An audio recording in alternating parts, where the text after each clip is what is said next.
اعوذ باللہ من الشیطان الرجیم بسم اللہ الرحمن الرحیم وَنُيَسِّرُكَ لِلْيُسْرَىٰ فَذَكِّرْ إِن نَّفَعَتِ الذِّكْرَىٰ، آپ تو یاد دہانی کراتے رہیے اگر فائدہ دے سمجھانا۔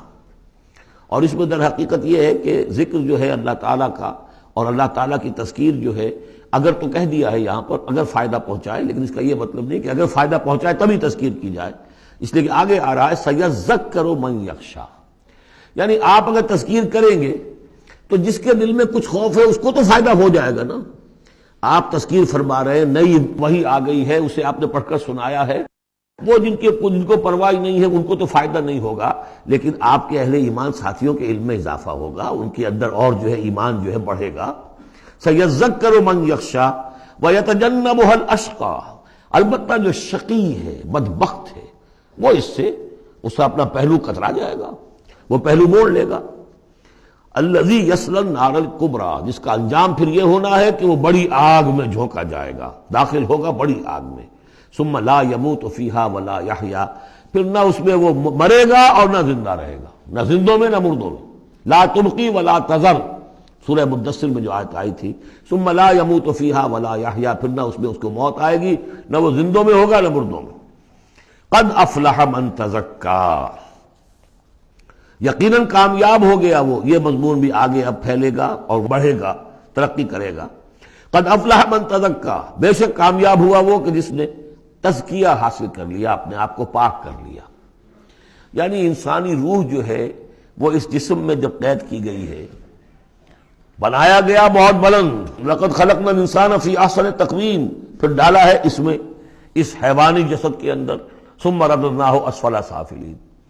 اب یہ کہ یہاں سے وہ چڑھائی چڑھنی پڑے گی، یہاں سے اوپر اٹھنا ہوگا، آپ کو محنت کرنی ہوگی، ہر انسان کو تزکیہ کرنا ہوگا، فلاح حاصل کرنے کے لیے کچھ اپنے جذبات کو کنٹرول کرنا ہوگا، کچھ اپنی شہوات کو دبانا ہوگا، اپنے نفس کا ضبط نفس کا سامان کرنا ہوگا، کچھ اپنی روح کی تقویت کا سامان کرنا ہوگا، جیسے کہ یہ دو طرفہ پروگرام رمضان کا ہے کہ دن میں روزہ رکھو اور اس حیوانی وجود ہے اسے ذرا کمزور کرو، تھوڑا سا مزمحل کرو، تاکہ اس کا دباؤ جو ہے اس روح ربانی کے اوپر، اس بدن میں کچھ کمی آئے۔ رات کو کھڑے ہو جاؤ اور اس روح کے اندر آبیاری، اس کے اوپر قرآن کے انوار کی بارش کرو، اس سے یہ کہ یہ روح تازہ ہوگی، زندہ ہوگی، اپنے رب کی طرف متوجہ ہوگی۔ یہ ہے عمل تزکیٰ۔ قد افلح من تزکیٰ وذکر اسم ربہ فصلی، اور اس نے دیا نام، اپنے رب کے نام کا ذکر کیا اور پھر نماز پڑھی۔ تو اس میں یہ کہ یہی شکل ہو چکی ہے جمعے کے اندر۔ پہلے جو ہے تذکیر کے لیے خطبہ ہوتا ہے، خطبہ جو ہے تذکیر کے لیے ہے۔ چنانچہ جو حدیث ہے مسلم شریف میں، حضور کا معمول کیا تھا جمعے کے لیے؟ کان للنبی صلی اللہ علیہ وسلم خطبتان یجلس بینہما یقرأ آیات القرآن ویذکر الناس، حضور کے دو خطبے ہوتے تھے، اس کے درمیان آپ بیٹھتے بھی تھے تھوڑی دیر کے لیے، حالانکہ خطبے آپ کے ہوتے تھے بہت ہی مختصر، کوئی تھکان کی وجہ سے نہیں آپ بیٹھتے تھے۔ میرے نزدیک یہ کہ جو 2 رکعتیں ہیں ظہر کی، اس کے قائم مقام ہے یہ 2 خطبے۔ ظہر کی 4 رکعتیں ہیں فرض، اور جمعے کی رہ گئی 2، تو 2 رکعتوں کے قائم مقام یہ 2 خطبے ہیں۔ اس کو ظاہر کرنے کے لیے حضور وقفہ ڈال کر اور ان کو 2 خطبے بناتے تھے، لیکن اس خطبے میں کرتے کیا تھے؟ یقرأ آیات من القرآن، قرآن مجید کی آیات پڑھ کے سناتے تھے، ویذکر الناس، لوگوں کو یاد دہانی کراتے تھے۔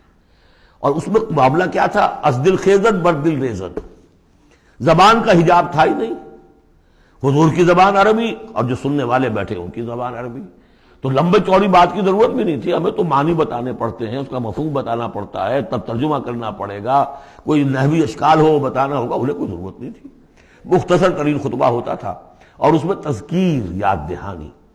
اور اسی میں آتا ہے اصل میں وہ حدیث جو آتی ہے کہ وہ جو میں آپ کو بتا رہا تھا کہ وہاں اللہ کے نبی نے بتایا ہے کہ جو پہلی گھڑی میں، اگرچہ اس میں اختلاف ہے کہ اس سے مراد کیا ہے، ایک رائے تو یہ ہے کہ اشراق کے وقت جو لوگ پہنچ گئے مسجد میں، گویا کہ وہ پہلی ساعت میں مسجد میں آ گئے جمعے کے روز، ان کو اتنا ثواب ملے گا جتنا کہ ایک اونٹ کی قربانی سے ہوتا ہے۔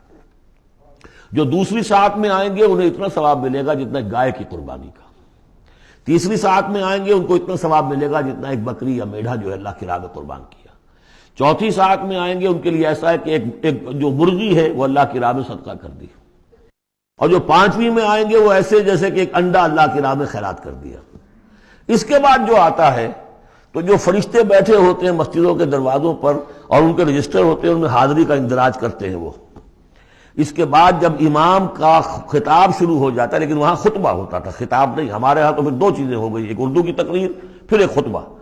جب امام کا خطبہ شروع ہو جاتا ہے تو اس کے بعد فرشتے اپنے رجسٹر بند کرتے ہیں. یستمعون الذکر، وہ بھی اس ذکر کو سننے میں مصروف ہو جاتے ہیں. یعنی اب جو آنے والے ہیں ان کا اندراج نہیں ہوتا.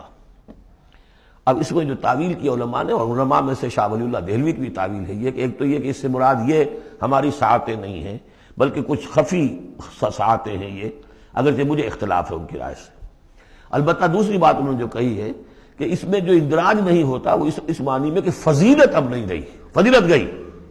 فرض کی ادائیگی تو ہو جائے گی، چاہے خطبے کے دوران بھی آپ پہنچ گئے ہیں تب بھی جمعے کی فرض کی ادائیگی تو ہو جائے گی، لیکن فضیلت کا معاملہ دفتر فضیلت ہے جو فرشتے بند کرتے ہیں. اب آپ کا اندراج نہیں ہوگا جب امام نے خطبہ شروع کر دیا.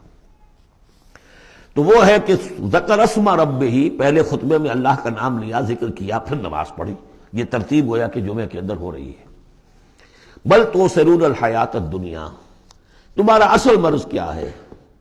تم دنیا کی زندگی کو ترجیح دیتے ہو. اللہ اللہ خیر صلی اللہ، میں نے یہی کہا تھا نا کہ بما قدم واخر، کسے آگے رکھا کسے پیچھے رکھا، سارا فیصلہ تو اس میں ہے. مقدم آخرت ہے اور دین ہے یا دنیا ہے.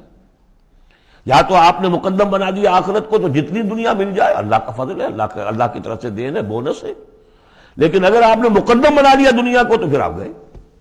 بس یہ ہے سارا کانٹے کی بات جو ہے.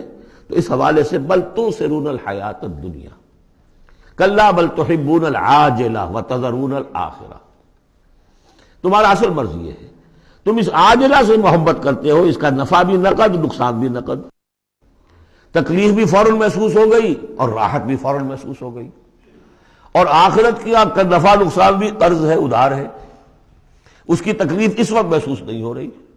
انگارے بھر رہے ہیں اپنے پیٹ کے اندر لیکن وہ انگارے اس وقت پیٹ کو جلا نہیں رہے ہیں.